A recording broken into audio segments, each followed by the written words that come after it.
অন্তর্বর্তীকালীন সরকার আইন শৃঙ্খলা নিয়ন্ত্রণে পুরোপুরি ব্যর্থ হয়েছে বলে মন্তব্য করেছেন বিএনপির ক্রীড়া বিষয়ক সম্পাদক আমিনুল হক। বিকেলে রাজধানীর কাফরুল থানা বিএনপির কর্মী সভায় তিনি কথা বলেন। বিস্তারিত মণ্ডল নামের রিপোর্টে।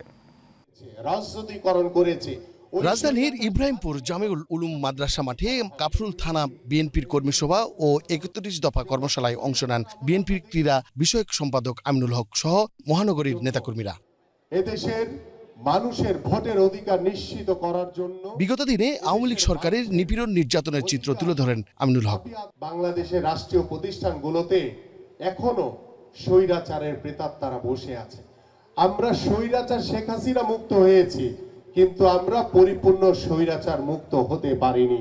এদেশের সাধারণ মানুষ চায় যে স্বৈরাচার শেখ হাসিনার ফাঁসি হবে, তাদের দোসরদের সকলের ফাঁসি হবে।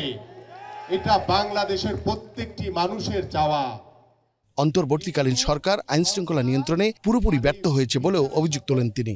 গত 6 মাস অন্তর্বর্তীকালীন সরকার তারা কিন্তু আইন শৃঙ্খলা পরিস্থিতি নিরাপত্তা দিতে কিন্তু তারা শতভাগ তারা কিন্তু পারেনি, তারা কিন্তু ব্যর্থ হয়েছে। সংস্কার আর বিচারের কথা বলে নির্বাচন পিছিয়ে দেওয়ার চক্রান্ত চলছেও বলে অভিযোগ করেন বিএনপির এই নেতা। সংস্কার আর এই বিচারের সাথে বাংলাদেশের নির্বাচনের কোনো সম্পর্ক নেই। মণ্ডলের নাম, এশিয়ান টেলিভিশন, ঢাকা।